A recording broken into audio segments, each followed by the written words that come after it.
Hey everyone, and welcome to Networking Technologies for ISPs. And today's topic is VxLAN, that is Virtual Extendable LAN. And today's topic is not just for the ISPs, it is for enterprise deployment also and for data center deployment also. So let's see what's in today's topic.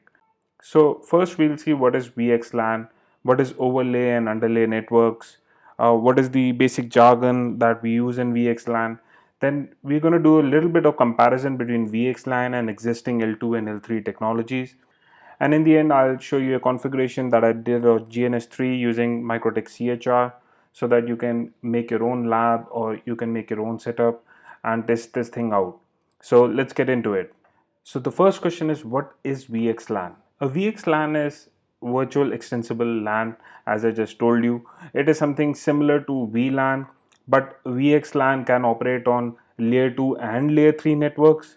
VxLAN has 24-bit segment ID, enabling more than 16 million VxLAN in single interface.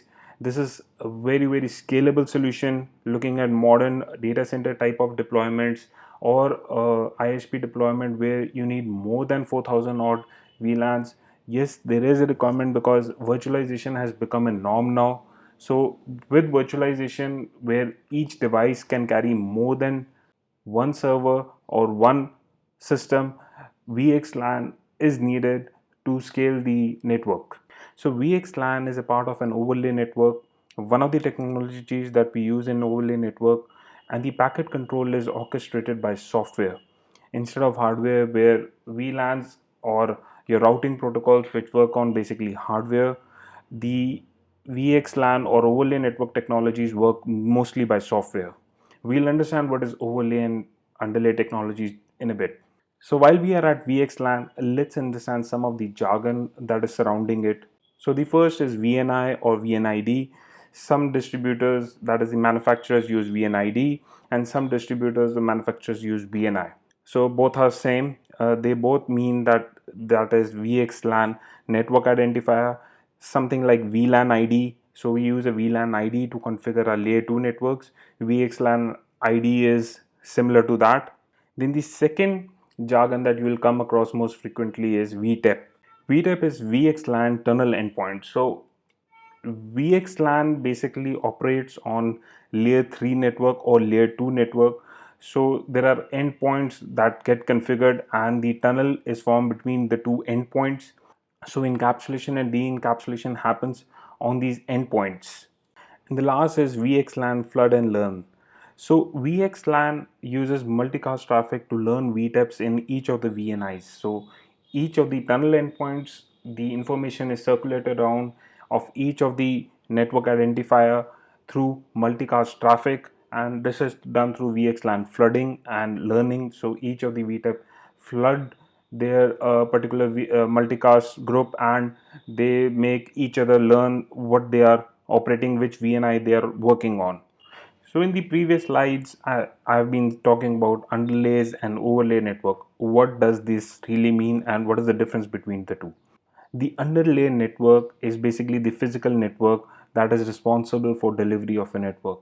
Your routing protocols like REP, OSPF, BGP, your layer 2 network, VLANs, etc., your MPLS, this is what forms the underlay network. The physical network that is directly responsible for delivering of the packet. The overlay network is the logical network that is formed on top of this underlay network. This overlay network, as I said, forms on top of the physical infrastructure that we have deployed using tunneling encapsulations, using VxLAN, IPsec, GRE, etc. So this is what a network usually looks like, whether we are an ISP or in an enterprise. We have our sites which are at various locations, geographical locations, and we usually want to give our users direct access, that is a layer 2 access across all the deployments. So that means that if a server is on site 1 and site 3 wants to access it without routing the packet, we want to give that facility to our users. So the overlay networks forms a seamless logical network on top of this underlay network. So we have a server at site 1 and users in site 2, 3, 4, and they're able to access it through that overlay network as if it was on a same physical LAN. So to understand this much better, let's do a little bit of comparison of VxLAN. So this is the topic of the day, VxLAN, with some of the underlay network technologies like VLAN. So VLAN has a limitation, that is it is a 12-bit segment ID. Maximum what we can do is 4094 segments, because 0 and 4095 are reserved, so we cannot use that. So this creates a design bottleneck, especially in data center type of a designing. Why? Because each of the servers nowadays are virtualized, so there are many servers inside a single physical bare metal box, and this becomes a roadblock that you have to deploy multiple switches, which is not physically possible. VxLAN overcomes this limitation as the segment ID is 24-bit, that is, it has more than 16 million segments can be created, unlike VLAN only 4094. So VLAN, whenever you want to design a network with VLAN, it is slow, time consuming. You have to look at many things while deploying. It becomes complex if you're deploying it in an existing network. Plus, when you're deploying it, you have to take a downtime. So any new service or function that you add an existing VLAN or an existing network is basically a headache. Lot of work, lot of effort goes into it. But VxLAN is readily deployable. Why? Because the deployment only has to happen at the endpoints, that is the VTIPs. That's it.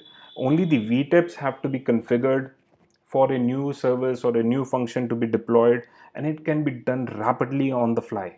So there is a huge bonus of scalability and the deployment speed that can be done with the VxLANs. Let's look at VxLAN in comparison to a layer 2 and layer 3 type of a network, that is MPLS, which is in between layer 2 and layer 3. So a typical MPLS network works like this. We have a customer equipment at both the ends, and we basically give end-to-end layer 2 bandwidth to the customers, right? Which is also known as Ethernet over MPLS. The packet from the customer edge travels to the provider's edge, and from provider's edge till the other end provider edge, the MPLS is tagged. So that means what? All the routers in between have to have MPLS deployment, because this MPLS tag has to be forwarded, and only if the equipment in between will know, then only it will be forwarded, otherwise it will not be forwarded. So to deploy MPLS, it becomes very cumbersome. So all the equipment in between, not just at endpoints, have to be changed.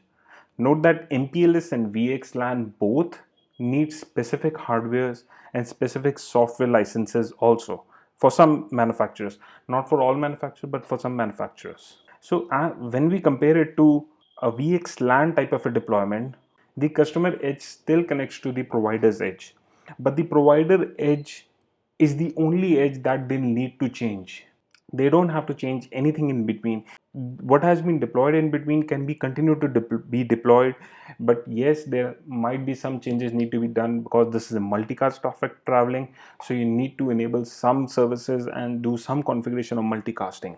So the crux of the matter is, when the provider edge is transferring the packet through its internal network, it is only an IP forwarding that is happening. If you look at the MPLS type of deployment, the MPLS forwarding is happening. That is, an MPLS tag on the packet is there, and MPLS tag is removed and applied, and that is how the forwarding happens in MPLS. But in VxLAN, it is only the IP encapsulated packet that travels. So this becomes very easy to deploy. It can be deployed at a much cheaper, much more scalable way on the existing infrastructure. So in the beginning of the video, I told you that I'll give you a configuration of how to configure VxLAN on MikroTik. So is VxLAN available on MikroTik? First question is this: yes, it is available, but it is only available in 7.0 beta 5 and above. So 7.0, as you know, is still in the beta phase. It will come out in the regular release once 7.0 is released to the public for stable release. We are still waiting for that.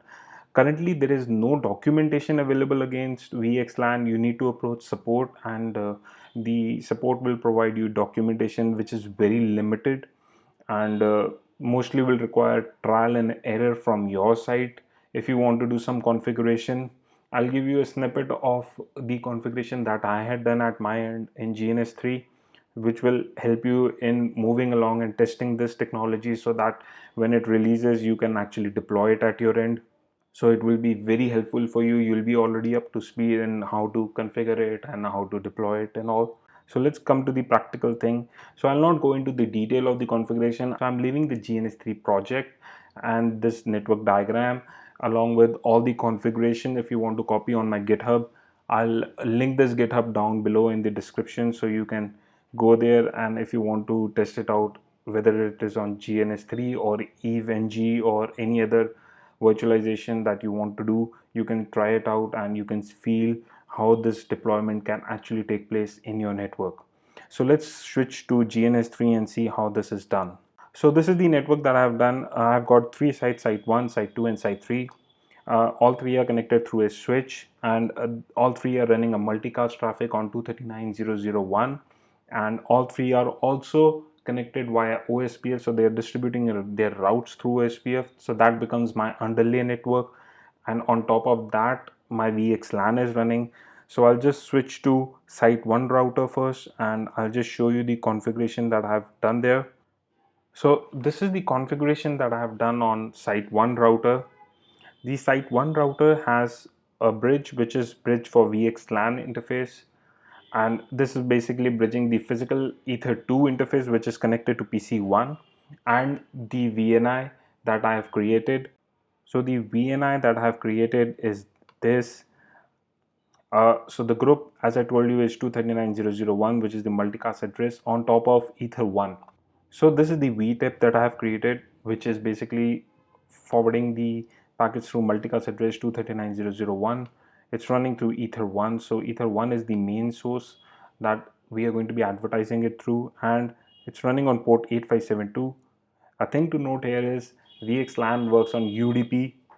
So I'm using port 8572 as UDP, and the VNI ID that I'm using here in this network is 100.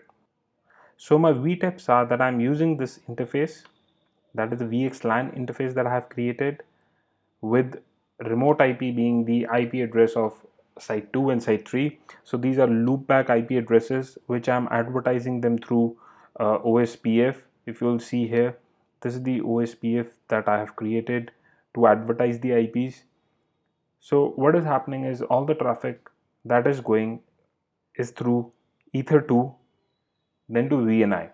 So if you'll see the bridge here, I've created a bridge which has two interface bridged together, that is the VxLAN interface and the Ether 2 physical interface.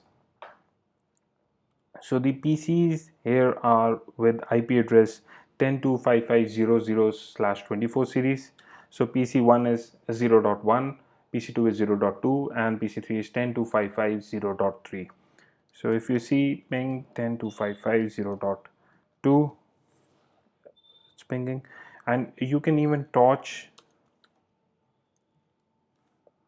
this, and so let's torch the VxLAN interface here, and let's torch the IP protocol that is being used. So any, let's see what's the traffic is going, and we see that ICMP traffic is flowing through the network.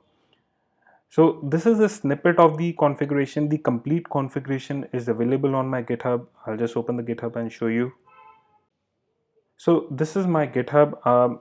This is the empty-vxlan folder on which you can find the whole configuration. So this is the detailed configuration of each of the sites that I've running right now, and this also includes a GNS3 project in case you can want to import and you want to run it at your end. You can do that. Just a point to notice that I'm using GNS version 2.2.23 and MikroTik CHR version 7.1 RC2, which is the latest RC version that came out about a couple of days back. I don't know if they have upgraded it. The default username and password for these MikroTik images is admin. In case you want to make some changes and you want to play around, you can do that also. Do let me know what you think about this video. If you like today's video, please press the like button, and also please do subscribe to my channel to get the latest updates.